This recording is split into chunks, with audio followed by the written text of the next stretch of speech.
Hi guys, this is Anne from AM Fashion Designing. இன்றைக்கி நான் இந்த ஹுக்ஸை எப்படி நீட்டாக தைக்கிறதுன்றதை உங்களுக்கு சொல்ல போகிறேன். ஆக்சுவலி இப்படி ஹுக்ஸை வேறு ஆக்கள் இப்போ தைக்கிறத நான் கன்னடத்தில் காண்றதே இல்லைன்னு தான் சொல்லணும். இந்த ஹுக்ஸ் தைக்கிற முறையே எனக்கு எங்களோட அம்மா தான் சொல்லி தந்தவா. அது சரியான அழகாகவும் இருக்கும், வடிவாகவும் இருக்கும், நல்ல க்ளீனாக நீட்டாக இருக்கும். ஊரில் நாங்கள் தோச்சி பாவிக்கிற ப்ளவுஸில் கூட இந்த ஹுக்ஸ் எந்த காலத்துலேயுமே கலராது. வாங்க என்னென்னு தைக்கிறதுன்றதை பார்க்கலாம். இப்போ நான் ஆல்ரெடி மார்க் பண்ணிட்டேன், இந்த இடத்துல தான் ஹுக்ஸ் தைக்கணும் பண்ணாண்டு. ஓகே, அதில் நான் ஹுக்ஸை வச்சுட்டு இப்போ தையல் ஊசி கோத்துட்டேன் ஆல்ரெடி. இப்போ தொடங்க போகிறேன், இதில் தான் தொடங்குறேன். ஓகே, இப்போ இதில் பாருங்கள், இந்த முதலாவது ஹுக்ஸோட பக்கத்துக்கு ஒரு தையல் போட்டிருக்கிறேன். அதுலேயே பிறகு சூரியன் மாதிரி வரும் ரெண்டாவது தையல், மூன்றாவது தையல், நாலாவது தையல். அதே மாதிரி பிறகு மெட்டை பக்கத்தில் 1 2 3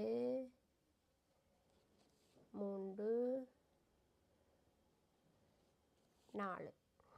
இப்போ பாருங்கள், இதுலேயும் 4 தையல், இதுலேயும் 4 தையல் போட்டு பிடிச்சிட்டேன்.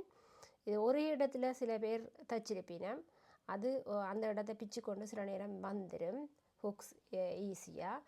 இது இப்போ 4 இடத்துல இப்படி போட்டபடியாக நல்ல வடிவாக அது ஸ்ட்ரென்த் கூடின ஒரு தையலாக இருக்கும். நீங்கள் வேணுமென்னா 5 போடலாம், 6 போடலாம். பிறகு இங்கே மேல் பக்கத்தை பிடிக்கிறதுக்கு இதிலேருந்து குத்தி இந்த இடத்தை தான் கூட நாங்கள் செக்யூர் பண்ணணும். இதில் நான் குறைஞ்சது 6 நாட் போடுவேன்.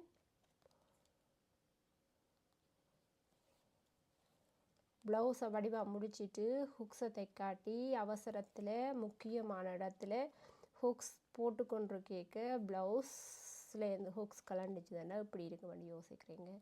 அப்போ அந்த வேலை செய்யக்கூடாது. ஒரு நாளும் முழுசாக வேலையை செய்து முடிக்கிறதுக்காக தான் ஹுக்ஸை நல்லா நீட்டாக, ஒரு நாளுமே ஹுக்ஸ் அவசரப்பட்டு தைக்கக்கூடாது. ஓகே, போட்டுட்டேன். இப்போ பாருங்கள் என்ன அழகாக ஹுக்ஸ். இது நீங்களாக வெட்டி எடுத்தாலேயே இது மற்றபடி இந்த ஹுக்ஸ் கலராது. இந்த ஹுக்ஸ் தைச்ச முறை உங்களுக்கு எல்லாருக்கும் பிடிச்சிருக்குன்னு நினைக்கிறேன். லைக் பண்ணி ஷேர் பண்ணுங்கள்.